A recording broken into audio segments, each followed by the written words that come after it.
Hello नमस्कार मेरे भाइयों बहनों मित्रों सभी का स्वागत अभिनंदन आपके अपने यूट्यूब परिवार बालाजी ऑनलाइन क्लासेस के साथ। दोस्तों क्लास प्रारंभ हो चुकी है, जल्दी से जल्दी आप इस सेशन को शेयर अवश्य कीजिएगा। और दोस्तों आपको बता दें आज अपन यहाँ पर पढ़ने वाले हैं स्वचन तंत्र प्रश्नोत्तरी भाग 2। इससे पहले दोस्तों बता दें कि भाग 1 में आपको लाइव सेशन दे चुका हूँ और वो आपने अगर मान लो सारे वीडियोस नहीं देखे या कोई भी क्लास मिस हो गई है तो दोस्तों आप ग्राम सेवक नाम से प्लेलिस्ट मिलेगी, वहां जाकर संपूर्ण वीडियो देख सकते हो। इसके अलावा वनपाल नाम से आपको साइंस जीके भी मिलेगा, वहां से भी आप देख सकते हो। बिल्कुल दोस्तों आज की प्रश्नोत्तरी सीरीज बहुत ही इंपॉर्टेंट और मजेदार होने वाली है, बिल्कुल अच्छी क्लास होगी। बिल्कुल बने रहे शुरू से लेकर अंत तक। पहली बार चैनल पर है तो चैनल को सब्सक्राइब अवश्य करें, बेल आइकन को प्रेस करना बिल्कुल ना भूलें ताकि लाइव नोटिफिकेशन प्राप्त हो सके। और ये जो दोस्तों सीरीज चल रही है वो ग्राम सेवक, वनपाल, वन रक्षक, RSM, SSB, पटवार, हाईकोर्ट, LDC सभी के लिए इम्पोर्टेंट है। तो चलिए दोस्तों पहले क्वेश्चन की ओर आगे बढ़ते हैं। पहला क्वेश्चन आपके सामने स्क्रीन पे कुछ इस प्रकार से है दोस्तों, स्वचन कितने प्रकार का होता है। पहला या इस सीरीज का 21वां क्वेश्चन, क्योंकि 20 क्वेश्चन में भाग 1 में करवा चुका हूं। कल क्लास नहीं हुई थी क्योंकि मौसम थोड़ा खराब था, इसलिए दोस्तों PDF वगैरह बनी नहीं, क्योंकि क्वेश्चन टाइप भी करना पड़ता है, थोड़ा समय लगता है। यहाँ पर बात हो रही स्वचन कितने प्रकार का होता है। A option 1, B 2, C 3, D 4। तो यहाँ दोस्तों स्वचन की बात हो रही है। स्वचन 2 प्रकार का होता है। कितने प्रकार का दोस्तों? 2 प्रकार का होता है। ऑप्शन बी यहाँ जो बंधु कर रहे हैं उसका बिल्कुल करेक्ट आंसर है। तो देखिए 2 प्रकार कौन से वो भी आपको बताते हैं। क्या वो भी आपको बताते हैं। एक होता है दोस्तों अंतःस्वचन। क्या होता है दोस्तों? अंतःस्वचन। और एक होता है उच्च स्वचन। क्या दोस्तों? उच्च स्वचन। ठीक है, एक होता है अंतःस्वचन, एक होता है उच्च स्वचन। अंतःस्वचन में क्या होता है दोस्तों? गैसों को अंदर लिया जाता है, अर्थात क्या करते हैं O2 को अंदर लेते हैं। और उच्च स्वचन में जो नासिका के छिद्र से गर्म वायु आती है उसमें से अधिकतर CO2 वगैरह बाहर निकलती है। तो ये क्वेश्चन समझ में आ गया होगा। एग्जाम में आपको कभी भी क्वेश्चन मिले स्वचन कितने प्रकार का होता है? 2 प्रकार का। एक होता है अंतःस्वचन, एक उच्च स्वचन। अंतःस्वचन में O2 को ग्रहण करते हैं, गर्म O2 को ग्रहण करते हैं और उच्च श्वसन में CO2 आती है। आगे देखिए क्वेश्चन नंबर 22 की ओर आगे बढ़ते हैं दोस्तों। क्वेश्चन नंबर 22, वायवीय स्वचन के लिए कौन सा कथन सत्य है? ठीक है, वो स्वचन की प्रक्रिया कर लो, या फिर स्वचन में दोस्तों वायवीय और अवायवीय स्वचन ये भी प्रकार होता है दोस्तों। तो वायवीय स्वचन के लिए कौन सा कथन सत्य है? ठीक है, पहला देखिए ऑप्शन ये ऑक्सीजन की उपस्थिति में होता है। दूसरा ऑप्शन ये माइटोकॉन्ड्रिया के मैट्रिक्स में संपन्न होती है। सी ऑप्शन ये प्रक्रिया में 38 ATP बनते हैं। डी उपरोक्त सभी कथन सत्य है। तो देखिए स्वचन वायवीय स्वचन और अवायवीय स्वचन ये 2 प्रकार है। और कितनी प्रक्रिया में संपादित होती है? तो स्वचन की प्रक्रिया 2 भागों में संपादित होती है, एक अंतःस्वचन, एक होता है उच्च स्वचन। ठीक है, ये ध्यान रखना आप कंसेप्ट। यहाँ पर देखिए वायवीय स्वचन, वायवीय स्वचन ध्यान रखना ये ऑक्सीजन की उपस्थिति में होता है। बिल्कुल सही बात है, क्योंकि O2 की सहायता से अपन गैसों को क्या करते हैं? अंदर ग्रहण करते हैं। ये माइटोकॉन्ड्रिया के मैट्रिक्स में संपन्न होती है, ये भी कथन बिल्कुल सत्य है। और इस प्रक्रिया में 38 ATP बनते हैं, ये भी सत्य है। इसका मतलब सारे कथन क्या है? सत्य है, सारे कथन सत्य है। ऑप्शन नंबर डी है ना वो बिल्कुल सही है। ठीक है, ऑप्शन नंबर डी बिल्कुल करेक्ट आंसर है।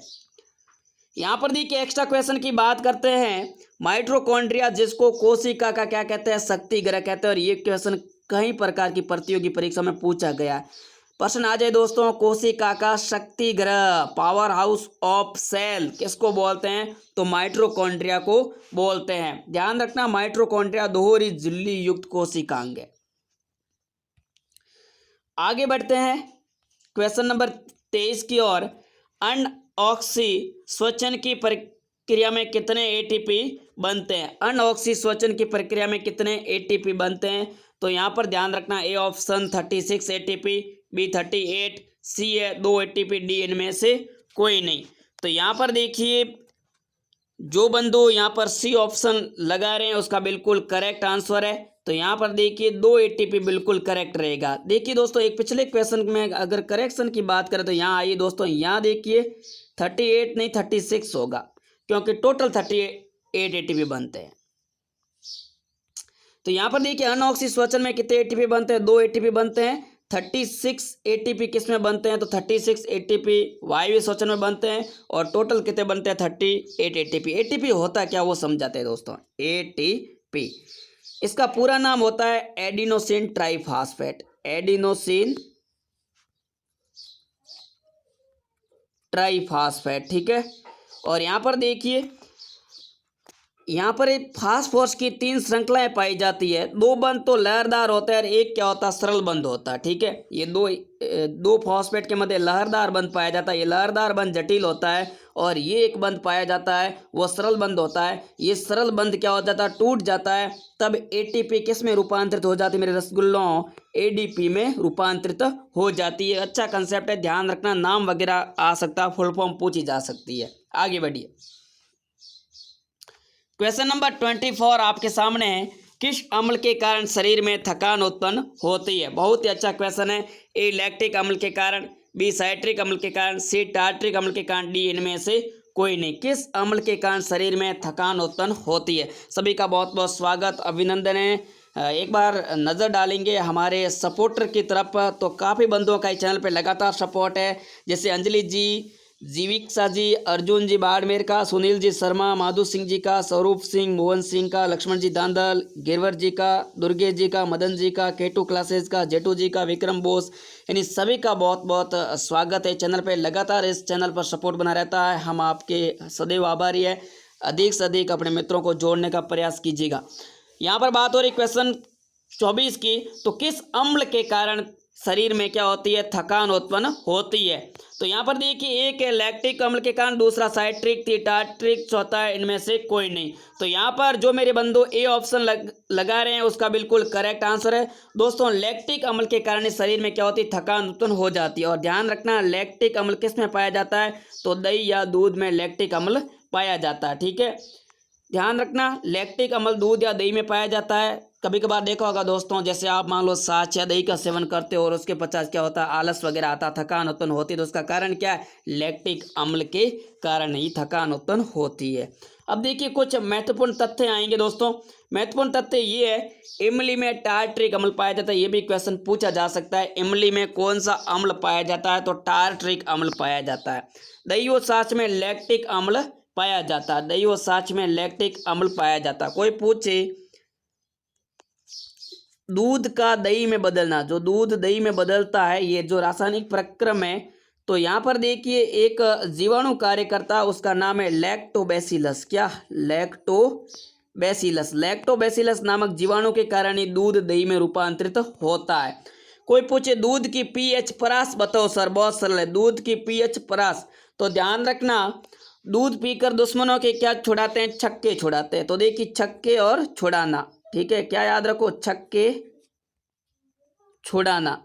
तो छक्के का कर दो 6 और छुड़ाने का कर दो 6, तो 6.6 कितनी होती है, दूध की पीएच परास होती है। नींबू में साइट्रिक अम्ल भी पाया जाता है, बिल्कुल नींबू में साइट्रिक या किसी किताबों में सिट्रिक अम्ल मिल सकता है। ध्यान रखना, विटामिन सी का सबसे अच्छा स्रोत है ये नींबू है, दही, छाछ, इमली, सारे के सारे विटामिन सी के अच्छे स्रोत है दोस्तों। कोई पूछे सबसे ज्यादा विटामिन सी किस में पाया जाता है, दोस्तों आंवला में पाया जाता है। किस में पाया जाता है, आंवला में विटामिन सी की मात्रा भरपूर होती है। आगे देखिए नेक्स्ट क्वेश्चन की ओर, ग्लूकोज का पाइरुवेट में टूटना क्या कहलाता है। देखिए जो ग्लूकोज की लंबी जटिल संरचना मेरे दोस्तों, वो पाइरुवेट मतलब छोटी संरचना में टूटना क्या कहलाता है। तो यहाँ पर ग्लूकोज का एक सूत्र बता दूं, C6H12O6। क्या, C6H12O6 ग्लूकोज का सूत्र होता है, आप याद करोगे दोस्तों, C6H12O6। देखिए ट्रिक भी बताऊंगा, C6H12O6। अब देखिए महेंद्र सिंह धोनी क्या कर रहे हैं, बैटिंग कर रहे हैं। क्या कर रहे हैं, बैटिंग कर रहे हैं दोस्तों। तो जैसे ही बैटिंग करने पहुंचे तो एक छक्का ऑफ साइड में मारा और एक छक्का ऑन साइड में मारा। तो जब 2 छक्के मारे तो कितने रन बने, 12 रन बने। तो ऐसे याद करना कि महेंद्र सिंह धोनी ग्लूकोज पीकर क्या कर रहे हैं, छक्के लगा रहे हैं। तो एक छक्का ऑफ साइड में, एक छक्का ऑन साइड में, और 2 छक्कों से रन कितने बने, 12। तो यहाँ पर हो जाएगा C6H12O6, सूत्र आसानी से याद हो जाएगा। ये ग्लूकोज का सूत्र है। यहाँ पर पूछा गया ग्लूकोज का पायरुवेट में टूटना क्या कहलाता है? A option glycogen, B glycolysis, C glucose, D इनमें से कोई नहीं। तो ध्यान रखना यहाँ बी ऑप्शन बिल्कुल करेक्ट है। क्या? बी बिल्कुल करेक्ट है। ग्लाइकोलाइसिस कहलाती है ये प्रक्रिया, ध्यान रखना। ग्लूकोज का पायरुवेट में टूटना ग्लाइकोलाइसिस कहलाता है। आगे देखिए नेक्स्ट क्वेश्चन, शानदार क्वेश्चन है 26वां। कुप्पिकाओं का कार्य क्या है? देखिए उस दिन मैंने बताया था जो स्वचनी और स्वचनिका आगे जाकर कुप्पिकाओं में बढ़ती है, तो उन कुप्पिकाओं का कार्य क्या है? ठीक है, तो श्वास को अंदर लेना, श्वास को बाहर छोड़ना, गैसों के आदान प्रदान में सहायक, इनमें से कोई नहीं।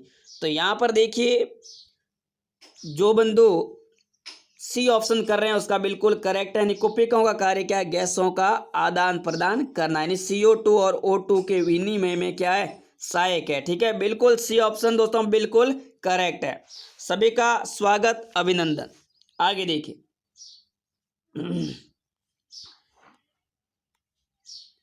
क्वेश्चन नंबर दोस्तों 27 आपके सामने स्क्रीन पे आ रहा है। क्वेश्चन नंबर 27 बहुत ही शानदार क्वेश्चन है। फेफड़ों का रंग होता है, फेफड़े किस रंग के होते हैं? तो मैंने बताया था फेफड़े दोस्तों दो होते हैं शरीर में, ठीक है, यानी एक जोड़ी फेफड़े होते हैं। अब यहाँ पूछा जा रहा है रंग कैसा होता है? ए हल्का गुलाबी, बी लाल भूरा, सी गहरा भूरा, डी इनमें से कोई नहीं। तो यहाँ पर ध्यान रखना दोस्तों, हाँ जो बंधु बिल्कुल ये ऑप्शन कर रहे हैं उसका करेक्ट आंसर माना जाएगा हल्का गुलाबी होता है। फेफड़ों का रंग होता है हल्का गुलाबी। तो फेफड़ों की बात पूछे तो फेफड़ों को दोस्तों फुफ्फुस भी कहते हैं। क्या? फेफड़ों को फुफ्फुस भी कहते हैं। ठीक है, और फेफड़ों की संख्या कितनी होती है? 2 या 1 जोड़ी। रंग होता है हल्का गुलाबी रंग। ठीक है, इसके अलावा देखिए जैसे लेटेस्ट क्वेश्चन की बात करें तो कोरोना वायरस में प्रभावित अंग कौन सा है? कभी कभार एग्जाम में क्वेश्चन आ जाए, पिछली बार भी बताया मैंने कि कोरोना वायरस में प्रभावित अंग कौन सा है दोस्तों। तो ध्यान रखना कोविड-19 में प्रभावित अंग फेफड़ा ही होता है दोस्तों। फेफड़ों का संक्रमण जिंदगी से हाथ धोना साबित हो सकता है। आगे बढ़िए क्वेश्चन नंबर 28 की ओर आगे बढ़ते हैं अपन। क्वेश्चन नंबर 28 आपके सामने स्क्रीन पे है। बहुत ही शानदार और इंपॉर्टेंट क्वेश्चन रहेगा, वेरी इंपॉर्टेंट क्वेश्चन है इस सीरीज का। प्रत्येक फेफड़े में कितनी कुप्पिकाएं पाई जाती है? देखिए एक फेफड़े की बात हो रही है कि एक फेफड़े में कुल कितनी कुप्पिकाएं पाई जाती है। कुप्पिकाएं वही जो दोस्तों स्वचनी और स्वचनिका आगे जाकर जो स्वचनी और स्वचनिका के अंतिम सिरों पर जो छोटे छोटे छिद्र पाए जाते हैं ना, जो गैसों का आदान प्रदान करते हैं, वही होती है कुप्पिकाएं। यहाँ पर देखिए 10 मिलियन, 20 मिलियन, 30 मिलियन, कोई नहीं। तो बहुत ही अच्छा क्वेश्चन है दोस्तों। इसका ऑप्शन ए है 10 मिलियन, बी है 20 मिलियन, सी है 30 मिलियन, डी इनमें से कोई नहीं। तो यहाँ पर ध्यान रखना दोस्तों 30 मिलियन बिल्कुल करेक्ट आंसर है। 30 मिलियन बिल्कुल करेक्ट आंसर है। एक फेफड़े में 30 मिलियन कुप्पिकाएं पाई जाती है। बहुत ही अच्छा तथ्य है और एक रोचक तथ्य भी माना जाएगा। ऑप्शन सी बिल्कुल करेक्ट है। ठीक है, आगे बढ़िए क्वेश्चन नंबर 29 स्वचन में सहायक है। क्या? स्वचन में सहायक है।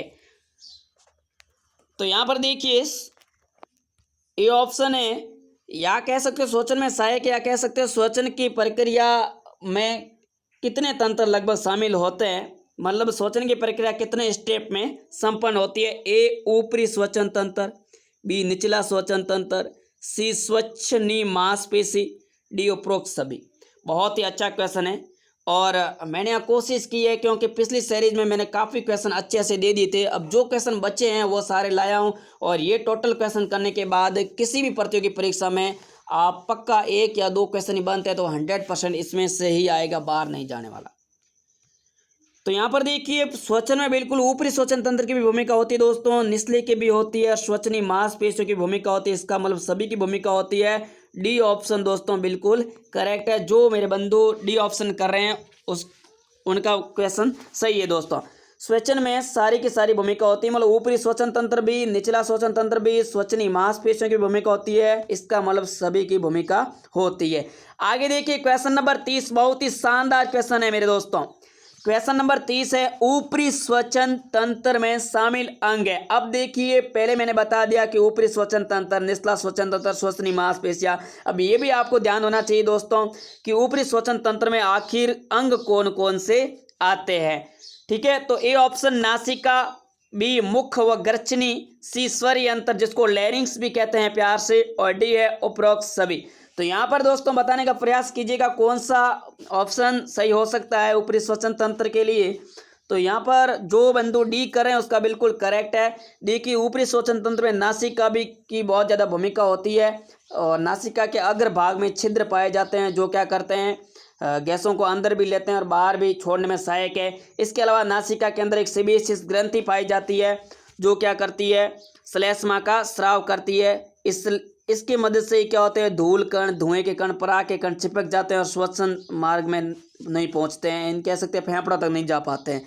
स्वर यंत्र लैरिंक्स है, ये आवाज उत्पन्न करने का कार्य करता है लेकिन श्वसन में भी भूमिका निभाता है। इसका मतलब सभी की महत्वपूर्ण भूमिका होती है। उपरोक्त सभी ऑप्शन यहाँ बिल्कुल सही रहेगा, डी बिल्कुल करेक्ट है। ठीक है, आगे देखिए दोस्तों क्वेश्चन नंबर 31 क्वेश्चन और शानदार क्वेश्चन रहेगा, द्वितीयक श्वसन तंत्र में शामिल है। अब देखिए द्वितीयक श्वसन तंत्र की बात हो रही है, इसमें कौन कौन भूमिका निभाता है। ए ऑप्शन श्वास नली, बी ब्रोंकाई, सी ब्रोंकियोल, डी है उपरोक्त सभी। ठीक है, तो यहाँ पर देखिए ब्रोंकाई को स्वच्छनी भी कहते हैं। क्या दोस्तों, ब्रोंकाई को स्वच्छनी भी कहते हैं और ब्रोंकियोल को स्वच्छनिका। क्या स्वच्छनिका, ये हिंदी में भी नाम आपको बता दें, कभी कभार ये भी आपके एग्जाम में मिल सकते हैं। तो देखिए द्वितीयक श्वसन तंत्र में शामिल अंग कौन से हैं, श्वास नली, ब्रोंकाई यानी स्वच्छनी, ब्रोंकियोल यानी स्वच्छनिका। और इस स्वच्छनिका के सिरों पर ही क्या पाई जाती है, कुप्पिकाएं पाई जाती है जो गैसों को लेती है और बाहर छोड़ती है। ठीक है, तो यहाँ पर देखिए दोस्तों इसका भी डी ऑप्शन बिल्कुल करेक्ट रहेगा क्योंकि ये सभी भूमिकाएं निभाती है। इसके अलावा श्वास नली के बारे में मैंने पहले भी बता दिया, इस पर दोस्तों जो छल्ले पाए जाते हैं सी आकार के जो श्वास नली को आपस में पिचकने से रोकते हैं। ठीक है, ये देखिए दोस्तों जो आप अपन गर्दन पे हाथ लगा के देखोगे तो आपको महसूस भी हो जाएगा। आगे देखिए 32 क्वेश्चन दोस्तों,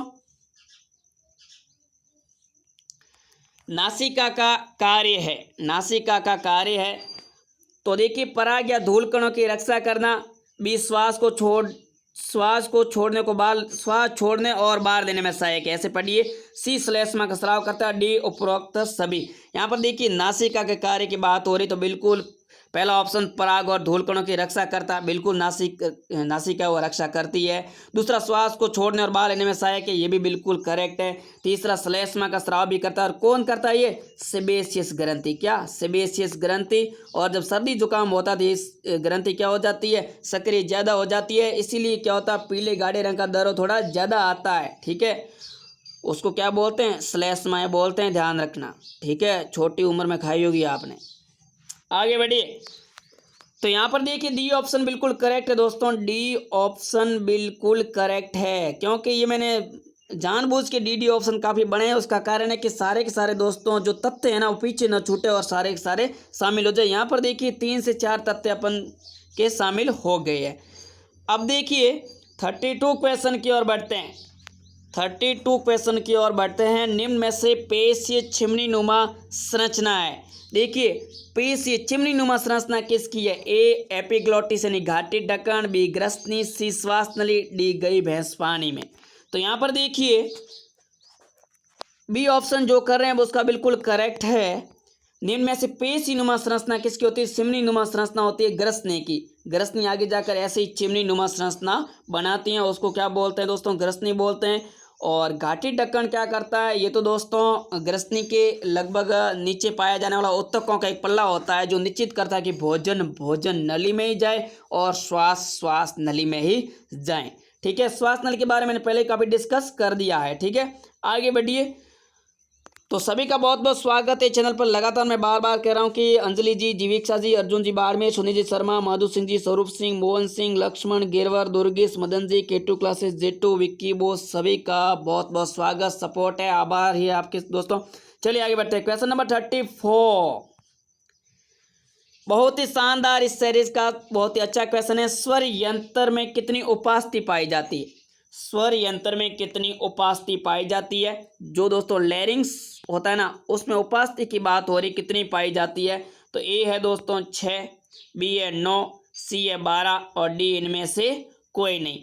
तो यहाँ पर ध्यान रखना दोस्तों, स्वर यंत्र में उपास्थि की बात हो रही तो स्वर यंत्र में 9 उपास्थि पाई जाती है। कितनी दोस्तों? 9 उपास्थि पाई जाती है। तो ऑप्शन यहाँ जो बी है वो बिल्कुल क्या है, करेक्ट आंसर माना जाएगा। आगे देखिए क्वेश्चन नंबर 21 की और 35 की ओर बढ़ते हैं दोस्तों। 35 क्वेश्चन बहुत ही शानदार क्वेश्चन है। 35 एटीपी का पूरा नाम पूछा गया है। ठीक है, एटीपी का पूरा नाम पूछा गया है। तो इसके बारे में मैंने पहले तथ्य बता दिया गया था एटीपी के बारे में।